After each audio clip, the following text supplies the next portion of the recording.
मेरे दोस्त, हिंदुस्तान के सभी देशवासियों में बोलना चाहता हूँ कि इस वीडियो को एक बार ज़रूर सुनिएगा और समझिएगा, और वीडियो को शेयर और लाइक कीजिएगा अगर आप हिंदुस्तानी होंगे तो। अगर सच्चा हिंदुस्तानी होंगे तो इस वीडियो को शेयर और लाइक कर सुनिएगा पूरा, और समझिएगा कि मेरा देश में भ्रष्टाचार जो भरा हुआ है कैसा है, वैसा ही जैसा आप छोड़ के गए थे। यानी कि हम अभी भी अंग्रेजों के गुलाम हैं?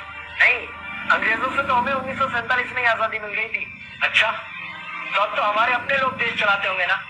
हाँ, तब तो देश काफी आगे बढ़ गया होगा। जब हमारे अपने लोग देश चला रहे हैं तो गरीबी और भ्रष्टाचार का तो नाम ही नहीं होगा। सबको बराबर हक दिया जाता होगा, किसानों और मजदूरों का अच्छा ध्यान रखा जाता होगा ना?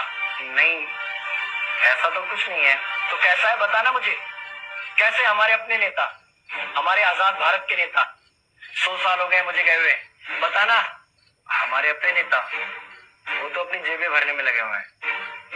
आने वाली 7 पीढ़ियों को नहीं बल्कि 700 पीढ़ियों को ना कमा कर खाना पड़े, इस चीज के इंतजाम में लगे हुए हैं। सुनिएगा और समझिएगा मेरा क्या भाई। कर रहे हो और हमारे देश का युवा क्या कर रहा है?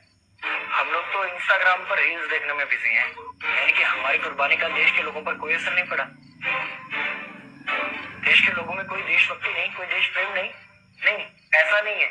आपके लिए और देश के लिए बहुत प्रेम है भारत के लोगों के दिलों में।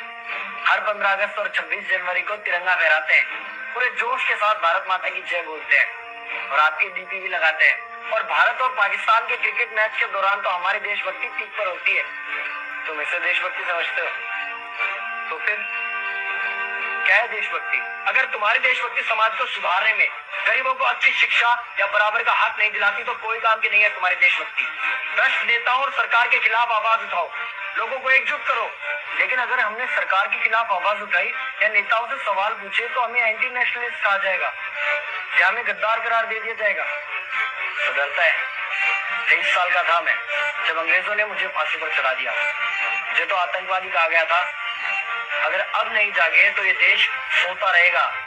ये सरकारें, ये नेता देश को बेच खाएंगे। इस भ्रष्ट सरकारी तंत्र से लड़ो। देश को क्रांति की जरूरत है। क्रांति यानी कि हमें हथियार उठाने होंगे, बंदूकें उठानी होंगी जैसे आपने उठाई। नहीं, हमारी क्रांति विचारों की थी। जब अंग्रेजी हुकूमत ने हमारी आवाज नहीं सुनी तो हमने और जोर से आवाज लगाई और अपने विचार रखे। और क्रांति केवल सत्ता को बदलने तक सीमित नहीं है, बल्कि इस भ्रष्ट अन्यायी तंत्र को जड़ से उखाड़ कर फेंकना है। पर ये होगा कैसे?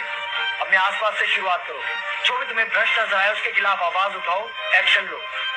तुम्हारे टैक्स का पैसा नेताओं की जेब में जा रहा है, हिसाब मांगो।